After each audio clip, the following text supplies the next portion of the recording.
Savez-vous qu'il y a environ 21 000 sorcières au Canada, dont 1 300 au Québec? Les mauvais sorts et les balais volants, ce n'est pas pour eux, mais ils pratiquent la magie blanche et vénèrent la nature. Jean-Sébastien Cloutier.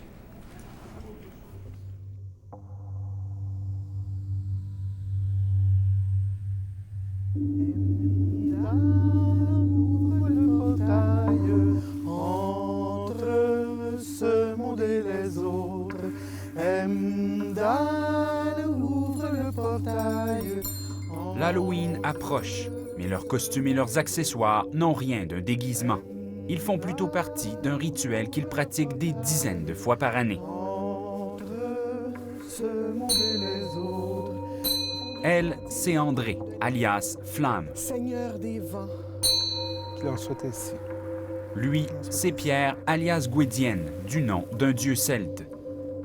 Que l'honneur soit avec vous, grand gardien de la tour de l'Ouest. Dans la vie, elle est infirmière, il est préposé aux bénéficiaires. Demandons de venir nous assister. Tous les deux s'adonnent à la sorcellerie. C'est quelque chose qui te permet d'être une meilleure personne, en quelque part, de te connaître mieux. Être une sorcière, c'est vraiment, moi, être en harmonie avec la nature et essayer de travailler à développer mon intérieur. Fille de la lune et du soleil. Depuis 20 ans, André et Pierre pratiquent la Wicca, une religion païenne associée à la sorcellerie. Elle s'inspire de plusieurs traditions ancestrales qui ont précédé le christianisme et qui vénèrent la nature. Dans la Wicca, l'esprit divin est incarné par tous les êtres vivants et le cosmos, comme ici, la terre, l'eau, l'air et le feu sont représentés par de nombreux symboles qui servent à communiquer avec les esprits.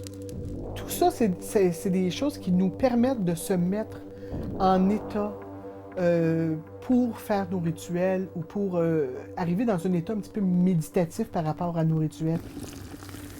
Et Jean-Sébastien, nous t'invitons à venir te joindre à nous. Merci. Afin que nous puissions honorer l'esprit de nos ancêtres. Nous sentons leur présence. Il y en a qui pourraient regarder le reportage ce soir et dire « ça a l'air d'une mascarade ». Vous leur dites quoi, ces gens-là? Nous, on ne questionne pas les gens qui vont à l'église, puis c'est correct. Ils vont prier tout ensemble. Ça pourrait avoir de l'air drôle aussi de dire il y a un paquet de monde, 300 personnes qui se ramassent d'une pièce, s'assisent sur un banc, ils écoutent quelqu'un qui prie, puis ils s'en retournent chez eux. C'est pas bizarre. Je veux dire, c'est juste notre forme, notre façon de célébrer et d'exprimer notre foi. En ce jour, je me joins à vous.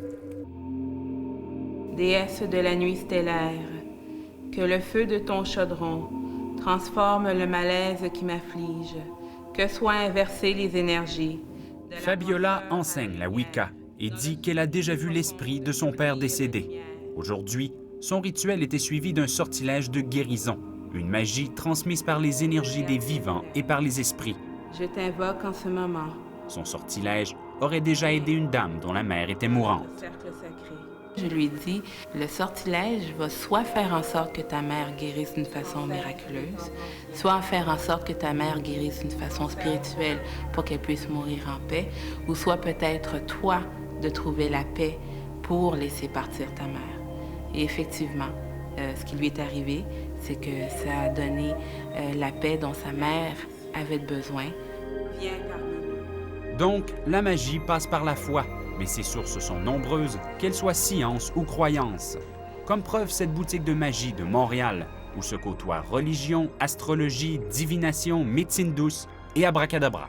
De plus en plus, les gens cherchent à avoir une spiritualité qui ne va pas les encadrer de façon rigide. Les gens veulent être laissés à leur libre expression. Aphrodite, qui est naturellement pour l'amour. En fait, ici, on trouve de tout. Il y a d'abord ces huiles mystiques propices au sortilège. Une centaine de clients par jour en achèteraient. Il y a aussi les baguettes magiques. Est-ce que c'est pour jeter des sorts? Non, c'est surtout une baguette de guérison. Et des chaudrons magiques. Je pense à chaudron magique et vous savez, tous les ingrédients des fameuses recettes de sorcières avec la bave de crapaud et tout ça. Ça n'a pas de lien, là, ça n'existe pas ici. Ça. Non. Il n'y en a pas. Non. Alors. Donc, pas question de changer un prince en crapaud, ni de partir pour Poudlard. Mais si Harry Potter n'existe pas, pour les sorcières, la magie, elle, existe. Il faut juste y croire.